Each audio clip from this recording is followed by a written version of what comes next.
ہم جب وہ موڑ مڑتے ہیں تو پھر ہمیں راستے دکھائی دینے لگتے ہیں جو ہمیں دور سے نظر نہیں آ رہے تھے. جب ہم اس بند گلی میں کھڑے ہوتے ہیں تو اللہ ہمیں ایک ٹول بھی دیتا ہے جسے قرآن تقوی کہتا ہے. عام طور پر ہم تقوی کو صرف تسبیح اور جائے نماز تک محدود کر لیتے ہیں، لیکن تقوی کی اصل حقیقت کیا ہے یہ جان کر ہم چونک جائیں گے. عام طور پر تقوی کا مطلب صرف اللہ سے ڈرنا لیا جاتا ہے. یہ ایسا ہی تصور دیتا ہے جیسے کوئی ظالم بادشاہ ہے جسے ڈرا جائے. لیکن یاد رکھیے تقوی ڈر یا خوف نہیں، بلکہ محبت میں احتیاط برتنے کا نام ہے. تقوی ہماری روح کا امیونٹی سسٹم ہے. جس طرح ہمارے جسم کا امیونٹی سسٹم ہے ہمیں جرم سے بچا کر ہمیں صحت مند رکھتا ہے، بالکل اسی طرح تقوی ہماری روح کا مدافعتی نظام ہے. یہ ہمیں گناہوں کے وائرس سے بچاتا ہے تاکہ ہمارا اندرونی سکون بیمار نہ پڑ جائے. اور تقوی کا مطلب پابندی نہیں ہے بلکہ پروٹیکشن ہے. جیسے ایک پائلٹ جہاز کو بادلوں سے بچا کر بلندی پر لے کے جاتا ہے، کیوں؟ تاکہ مسافر محفوظ رہے. ایسے ہی تقوی ہماری زندگی کی پروٹیکشن کرتا ہے. سائیکالوجی کی جدید اصطلاح میں بھی اس کو کہا جاتا ہے کہ یہ ایک ہائپر ویجیلنس ہے. یہ اس احساس کا نام ہے کہ میرا رب مجھے دیکھ رہا ہے. جب آپ کو پتا ہوتا ہے نا کہ کیمرہ آن ہے تو آپ کا رویہ ہی بدل جاتا ہے. تقوی یہ شعور ہے کہ کائنات کا سب سے بڑا کیمرہ ہمیشہ ہی آن ہے، اور وہ کہاں لگا ہوا ہے؟ اللہ سبحانہ و تعالیٰ کے پاس. یہ ڈر نہیں ہے کہ اللہ سزا دے گا، یہ فکر ہے کہ کہیں میرا رب مجھ سے ناراض نہ ہو جائے، روٹھ نہ جائے. بالکل ویسے ہی جیسے کبھی آپ اپنے کسی پیارے کے سامنے اس ڈر سے محتاط بیہیویئر کرتی ہیں کہ کہیں وہ مجھ سے ناراض نہ ہو جائے. آپ اس کے موڈ کے مطابق چلتے ہیں، آپ اس کے لیے اس کی پسندیدہ ڈش پیش کرتے ہیں، کیوں؟ کہیں کہ وہ مجھ سے ناراض نہ ہو جائے. تقوی کی مثال ایسے ہے کہ جیسے آپ نے کوئی ریشمی لباس پہنا ہے اور آپ کو ایک خاردار جھاڑیوں میں سے گزرنا ہے.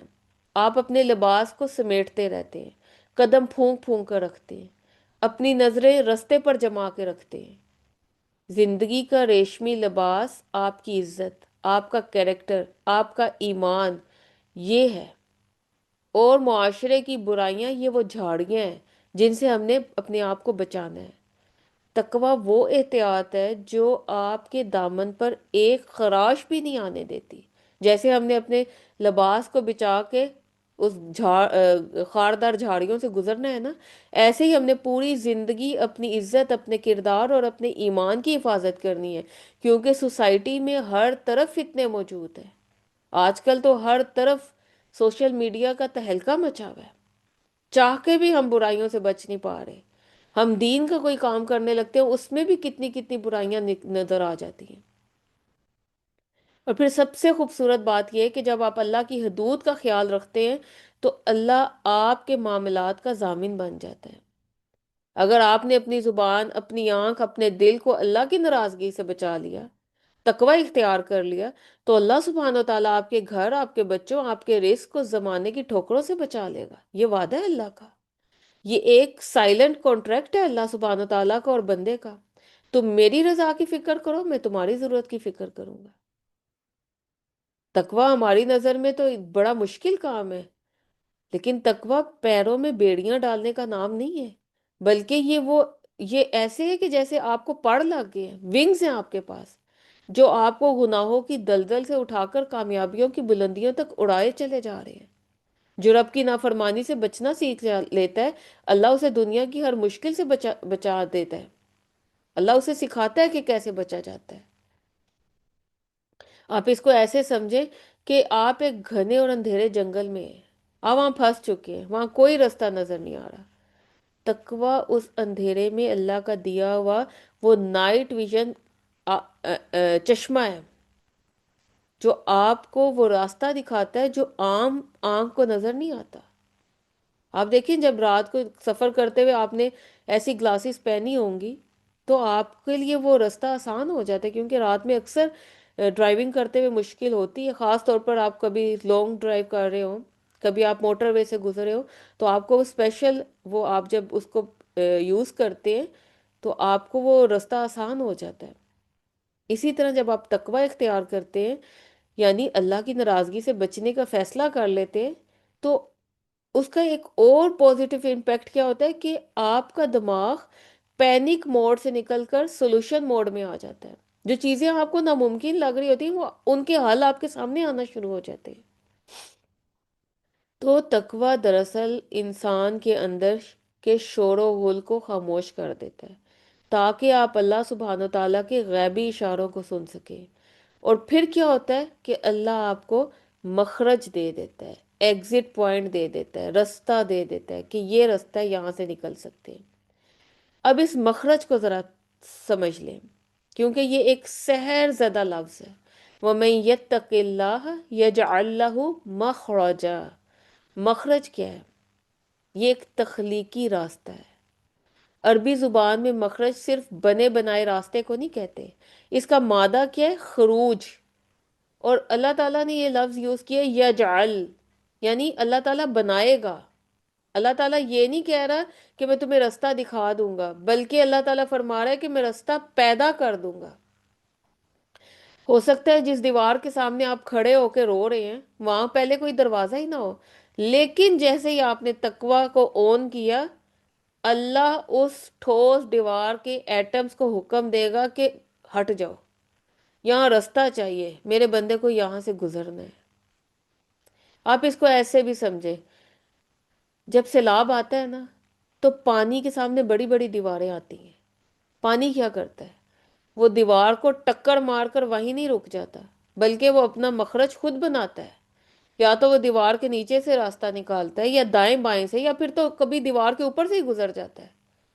اللہ نے پانی کو مخرج کی صفت دے رکھی ہے، تو انسان جس نے اپنے رب کے لیے اپنی خواہشات کو قربان کیا، تقوی اختیار کیا، تو کیا اللہ اس کے لیے وہ مخرج نہیں بنائے گا؟ جب آپ متقی بنتے ہیں تو آپ کی روح پانی کی طرح لچکدار ہو جاتی ہے، دنیا کی جو پریشانیاں ہیں آپ کے لیے دیواریں کھڑی کر دیتی ہیں، اللہ ان دیواروں کے بیچ میں سے آپ کے لیے سرنگیں کھود دیتا ہے۔ اور پھر آگے آپ دیکھیں وَيَرْزُقُهُ مِنْ حَيْثُ لَا يَحْتَسِبُ۔ مخرج وہاں سے نکلتے ہیں جہاں آپ کا گمان بھی نہیں ہوتا، جہاں آپ کی کیلکولیشن ختم ہو جاتی ہے۔ اگر آپ کو پتا ہو کہ فلاں بندہ میری مدد کرے گا تو یہ تو مخرج نہیں ہے، یہ تو آپ کی پلاننگ ہے۔ مخرج یہ ہے کہ آپ کے پاس زیرو بیلنس ہے، سارے فون نمبرز بلاک ہیں، سفارشیں فیل ہو گئی ہیں، اچانک کوئی انجان شخص یا کوئی ایسا واقعہ ہوتا ہے جس سے آپ کا وہ کام ہو جاتا ہے جو آپ نے خواب میں بھی نہیں سوچا تھا۔ یہ ہے مخرج، یہ ہے یجعل لہ مخرجا۔ اللہ تعالیٰ نے وہ راستہ کھول دیا، خود بنا دیا۔ ہماری زندگی میں کہیں نہ کہیں ایسا تو موڑ آیا ہے کہ جب ہم نے یہ سمجھ لیا کہ بس اب ختم، یہاں میرا کیریئر ختم، یہاں میرا رشتہ ختم، یہاں میری عزت ختم، کچھ نہ کچھ تو ہوا ہے، یہ تو ناممکن ہے، یہ ہو ہی نہیں سکتا۔ وہاں سے جو غیبی ہاتھ آپ کو نکال کر لایا تھا نا، وہ آپ کی عقل نہیں تھی، وہ اللہ کا بنایا ہوا مخرج تھا۔ اور وہ راستہ کب کھلا تھا؟ ہو سکتا ہے کبھی آپ نے اس لمحے گناہ سے توبہ کی، ہو سکتا ہے آپ نے کسی کی تلخ بات پر صرف اللہ کی خاطر خاموشی اختیار کی، وہ تقوی کی ایک چھوٹی سی رمق اختیار کی جس نے کائنات کے پہیے کو آپ کے حق میں گھما دیا۔ اللہ کا مخرج ان لوگوں کے لیے نہیں ہے جو صرف گھر بیٹھے معجزوں کا انتظار کرتے ہیں، یہ ان لوگوں کے لیے جو مشکل کے پہاڑ کے سامنے بھی اللہ کی نافرمانیاں نہیں کرتے۔ جب آپ اللہ کے لیے اپنی انا اور اپنے غصے کو ذبح کرتے ہیں تو اللہ آپ کی مشکل کو ذبح کر دیتا ہے اور وہیں سے کامیابی کا راستہ نکالتا ہے، کیونکہ یہ ایگزٹ کوئی اتفاق نہیں ہے، بلکہ باقاعدہ الہی نظام ہے جو صرف ایکٹیو ہی متقی لوگوں کے لیے ہوتا ہے۔ اب ہم دیکھیں گے کہ نفسیاتی اور سائنسی حقیقت کیا کہتی ہے۔ ہم اکثر کہتے ہیں کہ تقوی سے راستہ کیسے نکلے گا؟ اس کا جواب ہمارے اپنے ہی دماغ کے ڈیزائن میں چھپا ہوا ہے۔ جب انسان پر مشکل آتی ہے نا، تو وہ تقوی سے خالی ہو جاتا ہے، یعنی وہ اس کے شعور میں یہ چیز ہو جاتی ہے کہ یہ تو ہونا ہی نہیں ہے، اس کا دماغ جو ہے وہ ہائی جیک ہو جاتا ہے۔ اس کیفیت میں انسان کو صرف دیواریں نظر آتی ہیں، وہ خوف میں، غصے میں، ناشکری میں ایسے فیصلے کرتا ہے، ان کا امپیکٹ کیا ہوتا ہے کہ مزید راستے بند ہوتے چلے جاتے ہیں، یعنی ایک کے بعد ایک دیوار کھڑی ہو جاتی ہے۔ تو بے یقینی اور گناہ انسان کے اندر ایک مینٹل فوگ پیدا کر دیتے ہیں، جس کا ریزلٹ کیا ہوتا ہے کہ سامنے موجود دروازہ بھی نظر نہیں آتا۔ آپ نے دیکھے فوگ میں آپ کو کوئی چیز سامنے کی نظر نہیں آ رہی ہوتی۔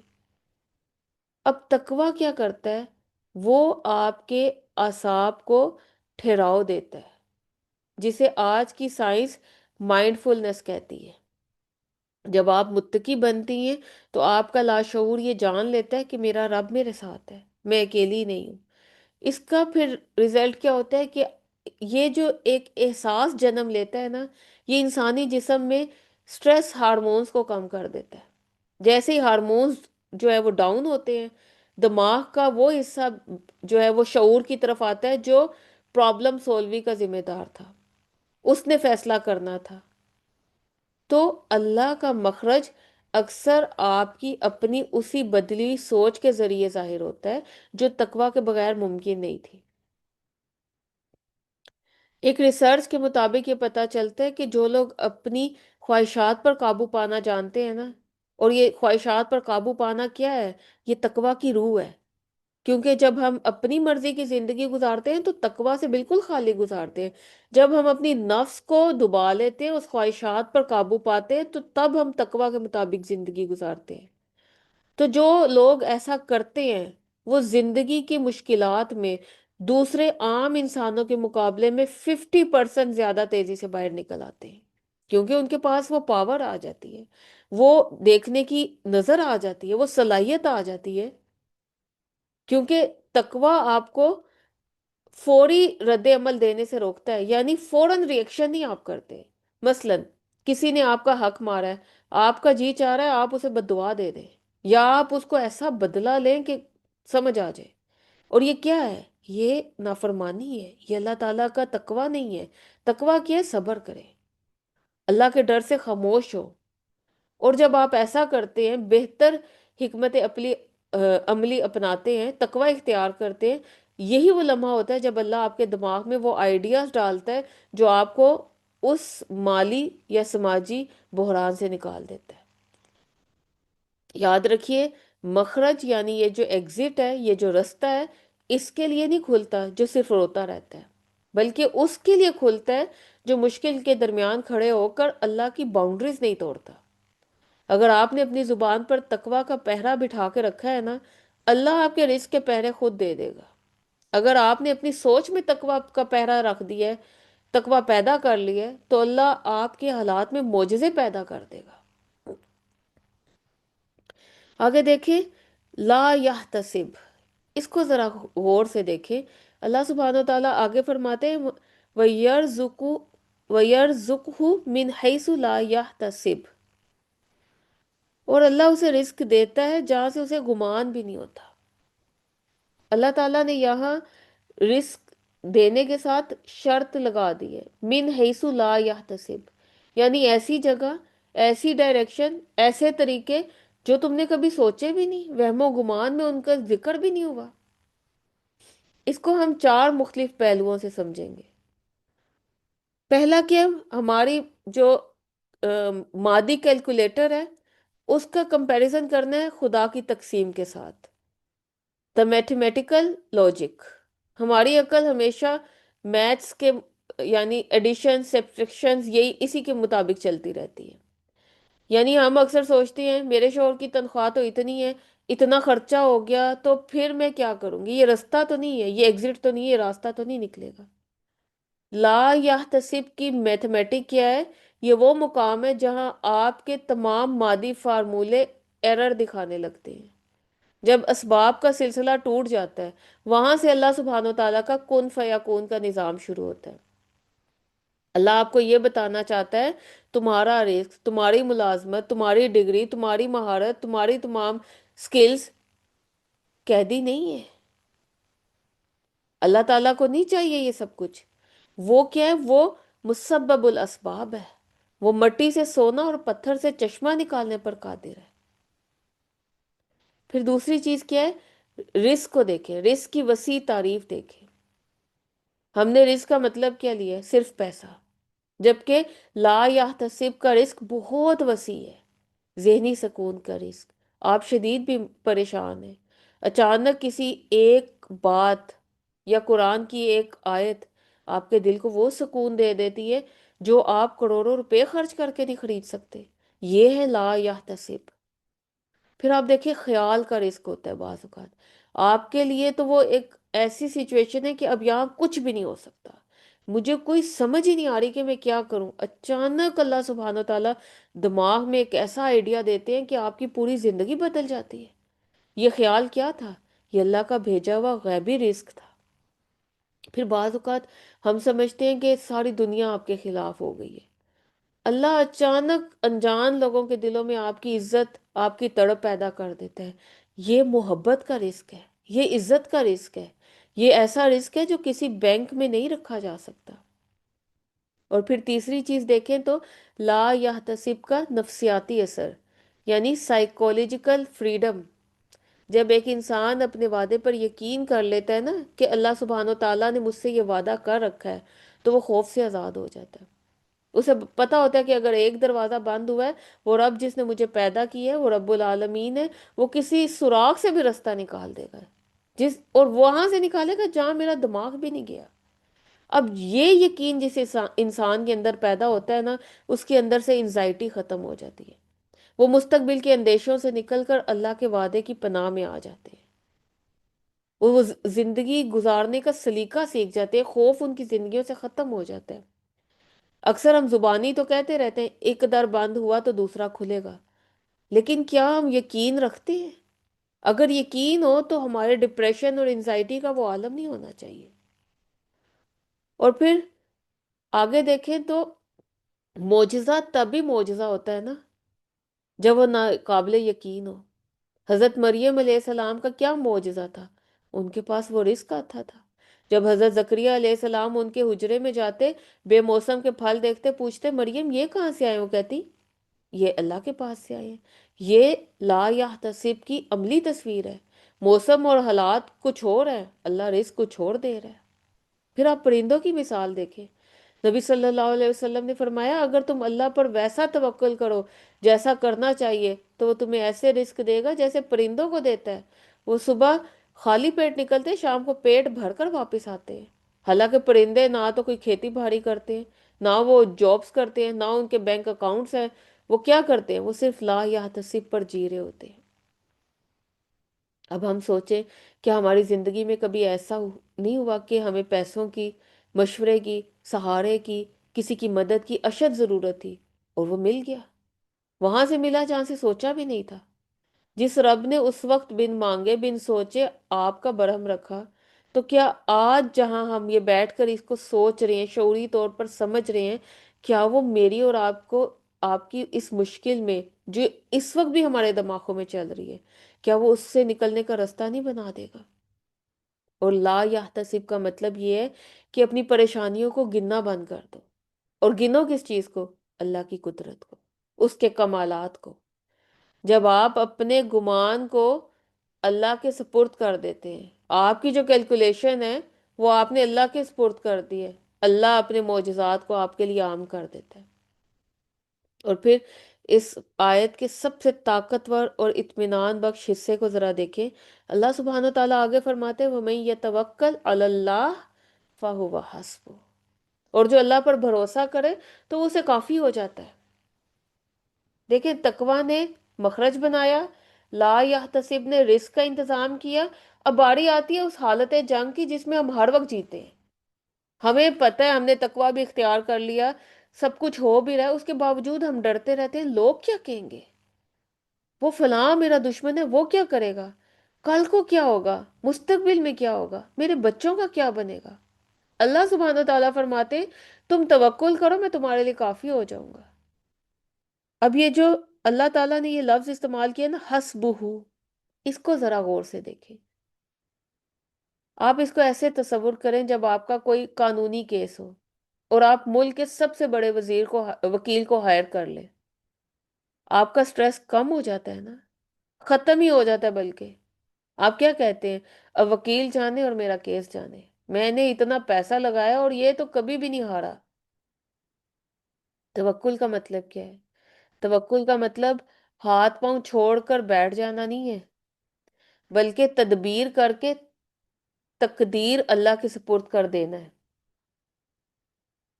جب آپ کہتے ہیں نا کہ اللہ میرے لیے کافی ہے، حسبی اللہ، تو آپ کائنات کی سب سے بڑی طاقت کو اپنا پاور آف اٹرنی دے دیتے ہیں۔ جب آپ کا کیس آپ کا نہیں رہا، وہ اللہ کا ہو گیا، اب جو آپ سے ٹکرائے گا وہ اللہ کی قدرت سے ٹکرائے گا۔ اب آپ دیکھیں کافی ہو جانے کا کیا مطلب ہوتا ہے۔ اللہ سبحانہ و تعالیٰ تو اللہ کن کن چیزوں میں کافی ہو جاتا ہے؟ عزت کے معاملے میں، جب لوگ آپ کے خلاف پروپاگنڈا کرنے لگتے ہیں، آپ کو نیچا دکھانا چاہتے ہیں، اللہ آپ کی عزت کا محافظ بن جاتا ہے۔ اس کے لیے حضرت مریم کی مثال کو سامنے رکھیں، اور پھر حضرت عائشہ جن کے بارے میں قرآن میں آیا، ان کی برات کی آیات نازل ہو گئی تقوی کی بنیاد پر۔ خوف کے معاملے میں آپ سوچیں جب دشمن طاقتور ہو اور آپ اکیلے ہوں، نہتے ہوں، تو اللہ آپ کے دل کو وہ سکون دیتا ہے جو بڑی سے بڑی آرمی فوج نہیں دے سکتی۔ آپ بڑے سے بڑے جو ہیں اپنے گارڈز ہائر کر لیں، لیکن آپ کے دل کو وہ سکون نہیں ملتا۔ خطرہ ہر وقت آتا ہے، چین کی نیند تب بھی نہیں آتی۔ لیکن جب آپ تقوی اختیار کرتے ہیں نا، توکل کرتے ہیں اللہ پر، تو پھر آپ دیکھیں کتنا پرامن ہو جاتے ہیں۔ پھر آپ دیکھیں جب آپ کے بعض اوقات کوئی ساتھ چھوڑ جاتا ہے اور آپ کو لگتا ہے دنیا میں شاید میں اکیلی رہ گئی ہوں، میری بات کو کوئی نہیں سمجھ رہا، آپ گھر میں رہتے ہیں، شوہر سے بات کرتے ہیں، وہ ڈینائی کر دیتے ہیں، آپ کی بات کو کوئی ویلیو نہیں کر رہا ہوتا، تو اللہ کی محبت آپ کے لیے کافی ہو کر آپ کو تنہائی کے ڈپریشن سے نکال دیتی ہے۔ کبھی ایسا ہوا ہے نا کہ آپ جب بہت پریشان ہو، جائے نماز پر بیٹھ کر آپ کچھ بھی نہ کہیں، آپ صرف آنسو بہاتے ہیں اور اللہ تعالیٰ سے بغیر کچھ کے آپ اتنا مطمئن ہو جاتے ہیں، اس کے بعد آپ کا دل ایک اطمینان کی کیفیت میں آ جاتا ہے، ڈپریشن زندگی میں لگتا ہے ہی نہیں، بس سب کچھ بتا دیا نا اللہ کو، وہ کافی ہو گیا نا، فَهُوَ حَسْبُ۔ اور پھر آگے چل کے دیکھیں اللہ تعالیٰ فرماتے ان اللہ بالغ امری، بے شک اللہ تعالیٰ اپنا حکم پورا ہی کرنے والا ہے۔ یعنی یہ توکل کو مزید مضبوط کر دیتا ہے۔ اللہ یہ بتا رہا ہے کہ اگر میں نے تمہارا راستہ کھولنے کا فیصلہ کر لیا ہے، کائنات کی کوئی طاقت، کوئی جادو، کوئی حسد، کوئی سازش مجھے روک نہیں سکتی۔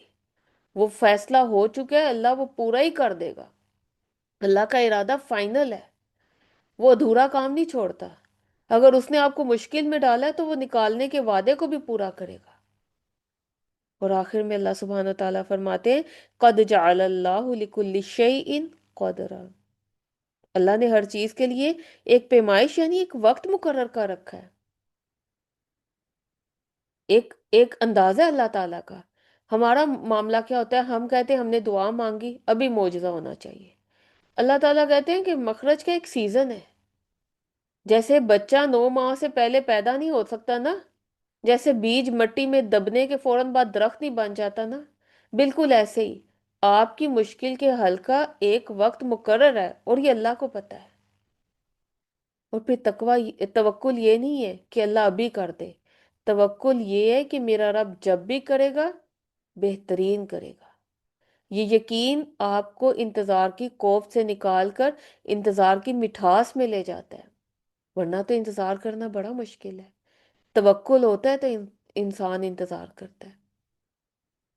اب آپ اور میں ایک لمحے کے لیے ذرا سوچیں نا، کسی ایک ایسے شخص کو یا کسی ایک ایسے مسئلے کو جس نے ہماری نیندیں اڑائی ہوئی ہیں، ایک لمحہ، اور پھر اپنے دل میں یہ بات کہیں کہ اللہ میں نے اپنی تدبیر کر لی، اب میں یہ معاملہ، یہ کیس تیرے سپرد کرتی ہوں، تو میرے لیے کافی ہو جا، فَأَنْتَ حَسْبِي۔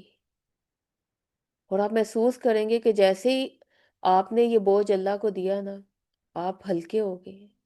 یہی وہ توکل ہے جو معجزوں کا رستہ ہموار کرتا ہے۔ تقوی کیا ہے؟ ایک شرط ہے۔ مخرج کیا ہے؟ ایک وعدہ ہے۔ لا یحتسب کیا ہے؟ ایک سپلائی ہے۔ توکل کیا ہے؟ اطمینان ہے۔ اور قدر کیا ہے؟ پرفیکٹ ٹائمنگ ہے۔ ان پانچوں کو تھام کے رکھیں، پھر دیکھیں کہ زندگی میں یہ جو کالی راتیں ہیں نا، کیسے سنہری صبح میں بدلتی ہیں۔ سورۃ طلاق کی ان دو آیات میں اللہ سبحانہ و تعالیٰ کا ماسٹر پلان ہے۔ ہم دیکھ چکے ہیں کیسے تقوی راستہ بناتا ہے، کیسے توکل کافی ہو جاتا ہے، اور کیسے اللہ تعالیٰ کی ٹائمنگ کبھی غلط نہیں ہوتی۔ لیکن اس کے باوجود انسانی عقل بڑی کمزور ہے۔ جب ہم پر مشکل آتی ہے تو ہمارا دل دھڑکنے لگتا ہے، اور پہلا سوال کیا آتا ہے؟ کیا آج کے دور میں ایسا ممکن ہے؟ کیا واقعی کوئی سبب نہیں ہے، جیب خالی ہے، دشمن سامنے ہے، راستہ بند ہے، غیب سے کچھ بھی نکل سکتا ہے؟ تو اس کو ہم تاریخ سے دیکھیں گے، ان ہستیوں کی سیرت کو پڑھیں گے جنہوں نے اس آیت کو صرف پڑھا نہیں بلکہ اس پر جی کر دکھایا۔ جب انہوں نے اللہ کے لیے اپنے خوف اور خواہش کو قربان کیا اور تقوی کو اپنایا تو اللہ نے ان کے لیے لا آف نیچر ہی بدل دیے۔ آگ ٹھنڈی ہو گئی حضرت ابراہیم کے لیے، سمندر خشک راستہ بن گیا حضرت موسیٰ کے لیے، اور مٹھی بھر کنکریوں نے لشکروں کو بھگا دیا غزوہ بدر میں ایمان والوں کے لیے۔ جب ظاہری آنکھ ہار جاتی ہے نا تو ایمان کی آنکھ مخرج بنا دیتی ہے۔ ابھی جو ہم نے دیکھا لا یحتسب، اب ان واقعات میں دیکھیں کہ وہ رزق اور وہ مدد کیسے آئی، کیونکہ انہوں نے اس کا خواب بھی نہیں دیکھا تھا، سوچا بھی نہیں تھا۔ ہم اپنی پریشانیوں کو حالات کے ترازو میں تولتے رہتے ہیں، لیکن ان واقعات میں دیکھیں کائنات کا خالق حالات کا پابند نہیں ہے۔ آگ کا ٹھنڈا ہونا، یہ سمندر کا پھٹنا، یہ بتاتا ہے کہ مخرج اللہ کے حکم کا ایک نام ہے۔ یہ واقعات سننے یا پڑھتے ہوئے یہ مت سوچیں کہ یہ پرانی کہانی ہے، بلکہ اپنی اس بند گلی کو ذہن میں رکھیں جس میں آج ہم کھڑے ہیں، اور ان واقعات میں آپ کو اپنی مشکل کا دروازہ نظر آئے گا۔ حضرت ابو بکر صدیق کے بارے میں سوچیں، کائنات کے سب سے بڑے قیمتی ہستی نبی صلی اللہ علیہ وسلم اور ان کے وفادار ساتھی غار ثور میں پناہ گزین ہیں، دشمن غار کے بالکل دہانے پر کھڑے ہیں۔ حضرت ابو بکر صدیق کے دل میں اپنی جان کا خوف نہیں ہے، بلکہ کس کا ہے؟ کہ نبی صلی اللہ علیہ وسلم سلامت رہے، اور وہ پکارتے ہیں یا رسول اللہ، اگر ان میں سے کسی ایک نے بھی ہمارے اپنے قدموں کی طرف دیکھ لیا نا تو ہم تو پکڑے جائیں گے۔ اس وقت نبی صلی اللہ علیہ وسلم کا یہ جملہ رہتی دنیا تک تقوی کا ستون بن گیا۔ انہوں نے ایک پلر کھڑا کر دیا، لا تحزن ان اللہ معنا، غم نہ کرو، اللہ ہمارے ساتھ ہے۔ یہ تھا وہ تقوی کہ جب ظاہری اسباب تو ختم ہے لیکن اللہ کی موجودگی کا یقین بڑھ چکا ہے۔ پھر اللہ نے کیا کیا؟ اللہ تعالیٰ نے وہاں کسی فرشتے کو تلوار دے کر نہیں بھیجا کہ جاؤ ان سب کو قتل کر دو۔ اللہ نے ایک مکڑی کو حکم دیا تو جالا بن گیا۔ عقل ہماری کیا کہتی ہے کہ مکڑی کا جالا تو ایک کمزور چیز ہے، وہ اتنے بڑے دشمن کو کیسے روک سکتا ہے؟ لیکن جب تقوی ہوتا ہے تو اللہ کمزور ترین چیز کو مضبوط ترین ڈھال بنا دیتا ہے۔ اب دشمن نے جالا دیکھا اور انہوں نے کیا سوچا کہ اندر کوئی کیسے ہو سکتا ہے، یہ تو جالا ہے، یہ تو کب سے بند پڑی ہے جگہ۔ تقوی دشمن کی عقل کو فریز کر دیتا ہے۔ حضرت ام سلمہ کو دیکھیں، ایک عورت کی بے بسی اور تقوی کی انتہا ہے۔ شوہر جو ہے وہ مدینہ چلے گئے، سسرال والوں نے بچہ چھین لیا، اپنے میکے والوں نے قید کر دیا۔ 1 سال تک روزانہ مکے کے باہر نکل کر روتی ہیں، اور جب جیسے ہی رہا ہوئی، ان کے پاس نہ سواری ہے نہ کوئی ساتھ دینے والا، تن تنہا مدینہ کے طویل اور خطرناک سفر پر نکل پڑی ہے۔ اب تقوی ہے نا، اللہ پر یقین ہے، توکل ہے، ایک تنہا عورت ہے، صحرا میں صرف اللہ کے بھروسے سے نکلنا تقوی کی وہ معراج ہے جہاں انسان کہتا ہے اگر میرے پاس کوئی نہیں تو میرا رب تو ہے نا، وہ میرے ساتھ ہے، اللہ نے کیا کیا، کیسے مخرج بنایا۔ راستے میں کہتے ہیں ایک مقام پر عثمان بن طلحہ جو اس وقت تک مسلمان نہیں تھے، اللہ نے ایک غیر مسلم کے دل میں حیا اور احترام ڈالا، انہوں نے اپنی اونٹنی پیش کی، خود پیدل چلے، حضرت ام سلمہ کو مدینہ کے قریب تک پہنچا دیا۔ اللہ نے حالات کا رخ ایسا موڑا، آپ دیکھیں جو لوگ مخالف تھے، دشمن تھے، وہ خود آپ کے غلام اور خادم بن گئے۔ جب آپ اللہ کے لیے ہجرت کرتے ہیں، کچھ بھی چھوڑتے ہیں، اپنا گھر چھوڑتے ہیں، اپنے رویے، اپنی عادات یا کچھ بھی چھوڑتے ہیں، اللہ راستے میں محافظ پیدا کر دیتا ہے۔ ہم سب جانتے ہیں تعلیم کے لیے چلے ہم نکلتے ہیں تو کیا ہوتا ہے، فرشتے اپنے پر بچھاتے ہیں۔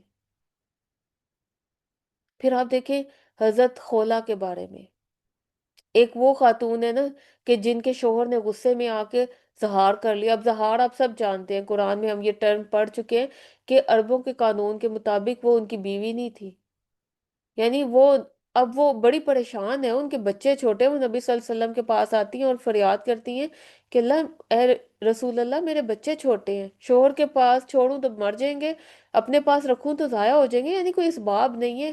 آپ صلی اللہ علیہ وسلم نے کیا کہا، میرے پاس ابھی اس بارے میں کوئی حکم نہیں ہے، میں اپنے بارے سے کوئی فیصلہ نہیں کر سکتا۔ اب اللہ پر توکل ہے، تقوی ہے، فریاد کرتی ہیں اپنے رب سے، تنہائی اور بے بسی کا شکوہ اللہ سبحانہ وتعالیٰ سے کرتی ہیں۔ اور یہ وہ تقوی تھا جس نے ان کا تعلق اللہ تعالیٰ سے براہ راست عرش سے جوڑ دیا۔ وہ مسجد سے ابھی باہر نہیں نکلی کہ حضرت جبرائیل سورۃ المجادلہ کی آیات لے کر اتر آتے ہیں، اور اللہ تعالیٰ فرماتے ہیں بے شک اللہ نے اس عورت کی بات سن لی جو اپنے شوہر کے بارے میں آپ سے جھگڑ رہی تھی۔ جب ایک وہ خاتون، اس کی پکار اللہ سنتا ہے، کائنات کا قانون بدل دیتا ہے، قیامت تک کے لیے اس مسئلے کا حل نازل کر دیتا ہے۔ اگر ہمارا تقوی سچا ہے، زمین پر کوئی بھی میری اور آپ کی آواز سننے والا نہ ہو، عرش والا ضرور سنتا ہے، وہ بند راستے کھول دیتا ہے۔ اور پھر سب سے خوبصورت مثال حضرت عوف بن مالک کی، ان کا جوان بیٹا قید تھا گھر میں، آپ دیکھیں کہ وہ پریشانی کا عالم ہے، نبی صلی اللہ علیہ وسلم نے انہیں کیا کہا، فکر نہ کرو وہ آ جائے گا، تقوی اختیار کرو، لا حول ولا قوت الا باللہ پڑھو۔ اب دیکھیں کہ عقل کیا کہتی ہے کہ بس تسبیح پڑھتے رہیں اور بس بیٹھے رہیں، صبر کریں تو خود بخود کیسے آ جائے گا، لیکن انہوں نے کیا کیا، اطاعت رسول کیا، تقوی کو تھام کے رکھا، اللہ نے مخرج بنا دیا۔ روایات میں آتا ہے کہ وہ وہاں سے چھوٹے خود، مطلب کچھ ایسے اسباب پیدا ہو گئے کہ وہ وہاں سے خود نکل گئے، اور وہاں سے بھاگتے ہوئے جب آئے تو راستے میں چند بکریاں یا اونٹ کے بارے میں آتا ہے کہ ان کے ساتھ آ گئے، اور وہ 40 کے قریب کچھ ایسے جانور تھے جو ان کے ساتھ آئے، اور پوچھا یہ کہاں سے آئے ہیں، تو کہا کہ ہمیں رستے میں ملے تو ہم انہیں ہانکتے ہوئے لے کے آئے ہیں۔ اب کیا ہوا، مخرج یہ نہیں تھا کہ صرف بیٹا واپس آیا، بلکہ کیا ہوا، ایسا رزق جس کا گمان بھی نہیں تھا، لا یحتسب وَيَرْزُقْهُ مِنْ حَيْثُ لَا يَحْتَسِبُ، وہ بھی ساتھ ساتھ آ رہا ہے۔ تقوی کیا کرتا ہے، تنگی کو فراخی میں بدلنے کا تیز ترین ٹول ہے۔ پھر حضرت ہاجرہ کی مثال دیکھیں، صفا اور مروہ کے درمیان ایک ماں ہے، ایک دودھ پیتا بچہ ہے، بنجر ریگستان ہے، حضرت ابراہیم انہیں چھوڑ کر جا رہے ہیں۔ ایک سوال کیا تھا انہوں نے صرف، کیا اللہ نے آپ کو یہ حکم دیا ہے؟ جواب ملا ہاں، تو انہوں نے کہا ٹھیک ہے، پھر وہ ہمیں ضائع نہیں کرے گا۔ یہ تھی تقوی کی اصل روح، یقین، توکل، اللہ ہمیں ضائع نہیں کرے گا۔ اب کیا ہوتا ہے، اللہ کیسے رستہ بناتا ہے، کیسے مخرج، کیسے ایگزٹ بناتا ہے۔ پانی ختم ہو گیا، بچہ بھوکا ہے، ماں دوڑ رہی ہے، صفا مروہ کی پہاڑوں پہ چکر کاٹ رہی ہے۔ عقل کہتی ہے کہ پہاڑوں پر دوڑنے سے کیا پانی مل جائے گا، لیکن جب تقوی ہو تو اللہ ایڑیاں رگڑنے سے وہ چشمہ نکالتا ہے جو آپ دیکھیں ہزاروں سال بعد بھی آج بھی کروڑوں لوگوں کی پیاس بجھا رہا ہے۔ اللہ تعالیٰ تو آپ کی کوشش دیکھتا ہے، نتیجہ وہ اپنی قدرت سے نکالتا ہے۔ آپ دیکھیں کہ یہ ابھی کچھ مثالیں ہم نے پڑھی ہیں، تاریخ اور سیرت ان مثالوں سے بھری پڑی ہے۔ ان تمام مثالوں میں اگر دیکھا جائے نا، تو ایک چیز جو ہے وہ کامن ہے، کہ ان تمام لوگوں نے حالات کو نہیں دیکھا، بس اپنے رب کے وعدے کو دیکھا۔ تقوی جو ہے وہ ہمیں حالات کا غلام بننے سے بچاتا ہے۔ دنیا اسباب کی قیدی ہے، جبکہ مومن مسبب الاسباب کا ساتھی ہے۔ وہ اسباب بنانے والے پر یقین اور توکل رکھتا ہے۔ ہم سوچیں کہ ہماری زندگیاں ان سے زیادہ کٹھن ہے؟ کیا ہم پہاڑوں پر بھاگ رہے ہیں؟ کیا ہمارے لیے اتنی مشکل ہے کہ ہم حضرت ابراہیم کی طرح ہمیں آگ میں جلایا جا رہا ہے؟ کیا ہمارے پیچھے فرعون کے لشکر لگے ہوئے ہیں؟ کیا ہمیں غلامی یا زنجیروں میں قید کیا جا رہا ہے؟ اگر اللہ ان کے لیے ریگستان میں پانی اور غار میں جالا پیدا کر سکتا ہے نا، تو وہ ہماری پریشانی کا مخرج بھی پیدا کر سکتا ہے۔ اب ہم دیکھیں گے کہ ہم نے یہ وعدہ سن لی ہے، ہم نے کچھ سیرہ سے مثالیں بھی دیکھ لی ہیں، لیکن اگر ایمانداری سے ہم دیکھیں نا، تو ہمیں ابھی بھی لگتا ہے کہ کچھ کیا وجہ ہے کہ پھر ایسا کیوں نہیں ہوتا۔ تو ہم دیکھیں گے کچھ وہ دیواریں جو ہمارے اور اللہ کے معجزے کے درمیان کھڑی ہوئی ہیں۔ پہلی دیوار کیا ہے؟ ناشکری اور گلے شکوے۔ تقوی کی روح کیا ہے؟ رضائے الہی، یعنی اللہ کے فیصلے پر خوش ہونا۔ لیکن ہم کیا کرتے ہیں؟ ایک مصیبت آنے پر پچھلی 1000 نعمتوں کو بھول کر شکوہ کرنا شروع کر دیتے ہیں۔ اور پھر نفسیاتی طور پر کیا ہوتا ہے؟ جب آپ شکوہ کرتے ہیں تو آپ کا دماغ نیگیٹیوٹی میں چلا جاتا ہے۔ اللہ تعالیٰ کا قانون کیا ہے جو ہم نے ایک وعدہ پہلے پڑھا ہے؟ لَإِن شَكَرْتُمْ لَأَزِيدَنَّكُمْ۔ اگر شکر کرو گے تو دوں گا، اور زیادہ دوں گا۔ اب یہاں مخرج کیا ہوتا ہے؟ شکوہ کرنے والی زبان پر نہیں آتا، بلکہ الحمدللہ کہنے والے دل پر اترتا ہے۔ اگر آپ موجودہ تنگی پر اللہ کا شکریہ ادا نہیں کر رہے نا، تو آپ بڑی کشائش کو سنبھالنے کے اہل بھی نہیں ہیں۔ پھر دوسری بڑی دیوار کون سی ہوتی ہے؟ مسلسل گناہ کرتے رہنا اور ضمیر کا بوجھ آتے رہنا۔ یہ دا ویٹ آف کانسٹنٹ سن۔ ہم راستہ تو مانگتے ہیں، لیکن اپنے ہاتھوں سے گناہوں کی دیواریں کھڑی کر کے اس کو اور بڑا کرتے چلے جاتے ہیں۔ ہماری زبانوں کو دیکھ لیں، غیبتیں کرنے کی عادی، بدگوئیاں، بد زبانیاں۔ یہ وہ گناہ ہیں جو ہماری نیکیوں کو ایسے کھا جاتے ہیں جیسے آگ لکڑی کو کھا جاتی ہے۔ کیا پتا آپ کا رستہ اس لیے بند ہو کہ آپ کی زبان سے کسی کا دل دکھا ہو؟ کیا پتا آپ کی زبان ہر وقت کی غیبت کی عادی بن چکی ہے؟ اور حقوق العباد، یہ تو اگر آپ کسی کا حق مار لیتے ہیں یا کسی کے لیے دل میں حسد رکھتے ہیں اور پھر گمان کرتے ہیں کہ اللہ تعالیٰ وَيَرْزُقْهُ مِنْ حَيْثُ لَا يَحْتَسِبْ کرے گا، تو یہ امید بھی نہیں کر سکتے ہم، جب تک کہ توبہ کے ذریعے ان دیواروں کو گرایا نہیں جائے۔ اس وقت تک مخرج کی روشنی اندر نہیں آئے گی۔ اور پھر تیسری دیوار، جلد بازی، یعنی اللہ تعالیٰ کی جو پرفیکٹ ٹائمنگ ہے اس کا ڈینائی کرنا، انکار کرنا، کیونکہ انسان فطرتاً جلد باز ہے نا۔ ہم چاہتے ہیں دعا مانگے معجزے ہونا شروع ہو جائے۔ اب حضرت یوسف علیہ السلام کو دیکھیں، جیل سے نکلنے میں برسوں لگے۔ کیا ان کا تقوی کم تھا؟ نہیں، بلکہ اللہ تعالیٰ نے ایک وقت مقرر کیا تھا۔ کس لیے؟ اللہ کی پلاننگ تھی نا۔ اگر وہ اس ٹائم باہر نکل جاتے تو پھر ایک عام زندگی گزارتے۔ اللہ انہیں براہ راست مصر کے تخت پر بٹھانا چاہتا تھا، اس لیے پرفیکٹ ٹائمنگ پہ ان کو باہر نکالا۔ اگر اکثر ہم دروازہ کھلنے سے 1 منٹ پہلے ہمت ہار جاتے ہیں۔ یاد رکھیں، مخرج اس وقت آتا ہے جب پیاس انتہا پر ہو اور بظاہر سب ختم ہو چکا ہو۔ پھر چوتھی دیوار کو دیکھیں، وہ کیا ہوتا ہے کہ ہم لوگوں پر ہم تکیہ لگا بیٹھتے ہیں، ریلائے کر بیٹھتے ہیں۔ ہم کہتے ہیں اللہ پر توکل ہے، لیکن نظریں کہاں ہوتی ہیں؟ شوہر کی انکم پر، جاب پر، امیر رشتہ داروں کی فون کالز پر۔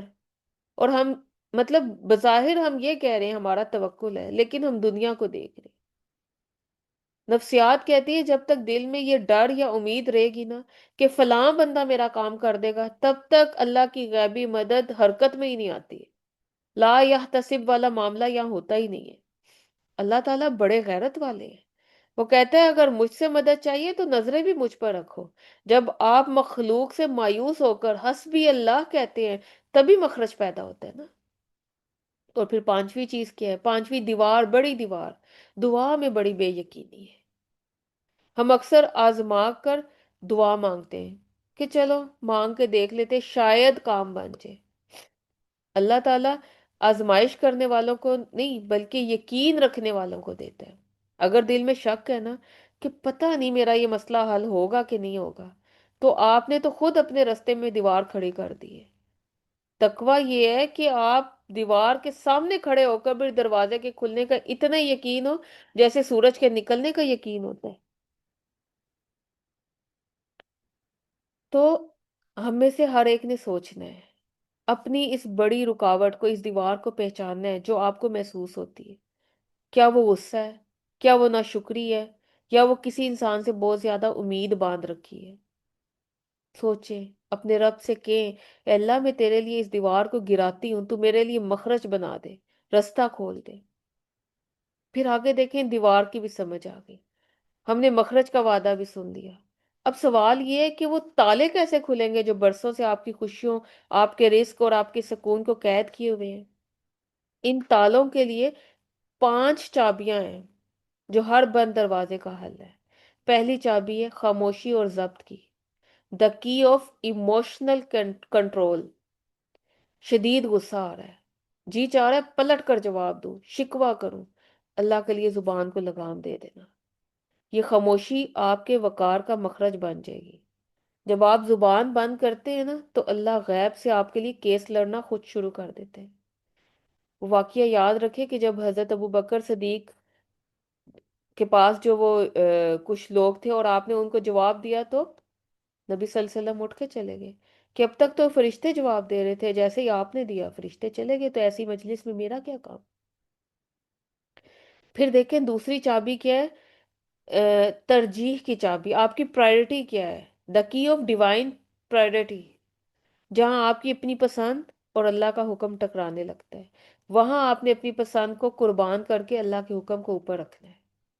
جب آپ اللہ کی پسند کو ترجیح دیتے ہیں تو اللہ اپنی قدرت کو آپ کا غلام بنا دیتا ہے، اور یہیں سے لا یحتسب کے دروازے کھلنے لگتے ہیں۔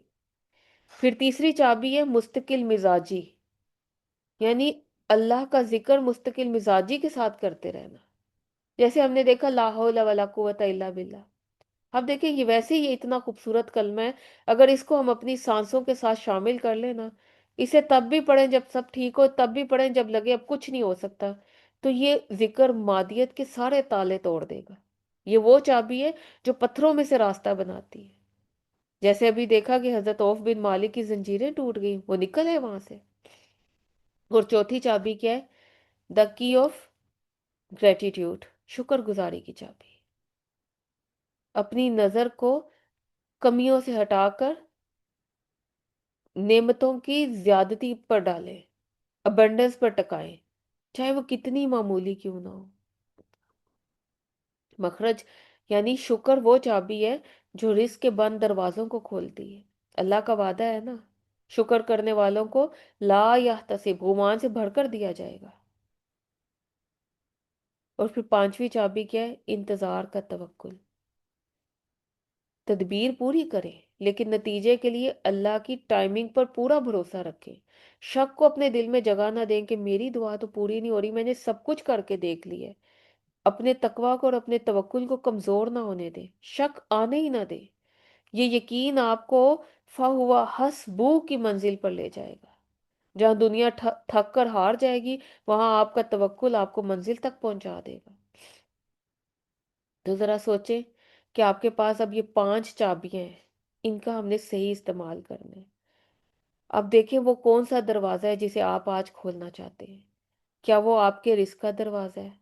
تو لا یحتسب پر یقین دلائیں۔ کیا وہ آپ کے دل کے سکون کا دروازہ ہے؟ تو فَهُوَ حَسْبُهُ کو پکاریں۔ کیا وہ کسی رشتے کی بحالی کا دروازہ ہے؟ تو تقوی اور معافی کی چابی لگائیں۔ اگر تالا نہ شکری کا ہے تو شکر کی چابی گھمائیں، اگر تالا جلد بازی کا ہے تو صبر اور توکل کی چابی لگائیں، اور اگر تالا گناہ کا ہے تو توبہ اور ضبط کی چابی استعمال کریں۔ ہمارے پاس چابیاں بھی آ چکی ہیں، ان کو تھامنا بھی ہے، لیکن یاد رکھیں جب چابی ہمارے ہاتھ میں ہے، لیکن دروازہ کھولنے کی طاقت صرف اس رب کے پاس ہے جس نے مخرج کا وعدہ کیا ہے۔ ہم اپنی عقل کو پکارتے ہیں، ہم نے لوگوں کے دروازے کھٹکھٹائے ہیں، ہم نے اپنی پریشانیوں کا بوجھ اکیلے اٹھا کر دیکھ لی ہے، لیکن آج اسی لمحے ہم اپنی تمام تدبیریں، اپنی تمام ادھوری دعائیں، اپنے تمام ٹوٹے ہوئے گمان اپنے رب العالمین کے سامنے ڈھیر کرتے ہیں۔ اپنے خالی ہاتھوں کو اس یقین کے ساتھ پھیلائیں کہ جب بندہ تقوی کی نیت سے جھکتا ہے نا، تو عرش والا اسے مخرج عطا کیے بغیر خالی ہاتھ نہیں لوٹاتا۔ اللہ تعالیٰ سے دعا کریں، اے اللہ ہم نے تیرا وعدہ سنا ہے، اتنا حسین، اتنا خوبصورت کلام، اتنا پیارا وعدہ۔ ہم مانتے ہیں کہ اللہ ہم کمزور ہیں، ہماری دیواریں بڑی اونچی ہو چکی ہیں، لیکن تیری رحمت ان سے کہیں بڑی ہے۔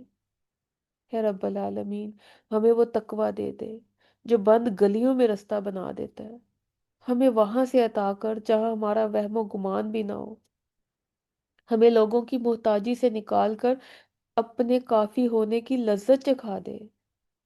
آج ہم اپنی تمام پریشانیاں تیرے سپرد کرتے ہیں، ہم تجھ پر توکل کرتے ہیں، تو ہمارا وکیل بن جا اور ہمارے مخرج کو معجزہ بنا دے، تو ہم سب سے راضی ہو جا اور ہمیں یقین دے ان تمام وعدوں کو اپنی زندگی میں شامل کرنے کا۔ یا رب العالمین، تو ہمیں جہنم سے آزاد کر دے، تو ہمارے لیے کافی ہو جا، اس دنیا میں بھی، اس آخرت میں بھی۔ یا رب العالمین، ہمیں عرش کے سائے تلے جگہ دینا، اپنے مقربین میں شامل کرنا، ہمیں ہماری کمزوریوں سمیت قبول کر لے، ہم سے راضی ہو جا، ہمیں ان میں شامل فرما لے کہ جو جہنم سے آزاد ہو چکے ہیں۔ یا رب العالمین، تو ہمارے والدین سے بھی راضی ہو جا، تو ہماری اولادوں سے بھی راضی ہو جا، تو ہماری نسلوں سے بھی راضی ہو جا۔ یا رب العالمین، جن کے والدین اس دنیا سے جا چکے ہیں، یا جو بھی عزیز، ان کے بڑے بزرگ جو بھی اس دنیا سے جا چکے ہیں، ان سب پر رحم فرما، انہیں معاف فرما، ان کی قبروں کو کشادہ کر دے، ان کو کروٹ کروٹ جنت نصیب فرما، اور ہمارا بھی خاتمہ بالایمان کرنا، اپنی رضا کے وقت ہمیں موت نصیب کرنا، آسانی اور سہل والی مومن کی موت ہمیں نصیب کرنا، تو ہمیں ہمارے والدین کے لیے اور ہماری اولادوں کو ہمارے لیے صدقہ جاریہ بنا دے، تو ہمیں نبی اکرم صلی اللہ علیہ وآلہ وسلم کی شفاعت نصیب فرمانا، آپ صلی اللہ علیہ وآلہ وسلم کے ہاتھوں حوض کوثر پینا نصیب فرمانا، اپنے خالص بندوں میں شامل فرما لے، ہم سے راضی ہو جا۔ آمین یا رب العالمین۔ ربنا تقبل منا انك انت السميع العليم وتب علينا انك انت التواب الرحيم۔ سبحانك اللهم وبحمدك نشهد ان لا اله الا انت نستغفرك ونتوب اليك۔ السلام علیکم ورحمۃ اللہ وبرکاتہ۔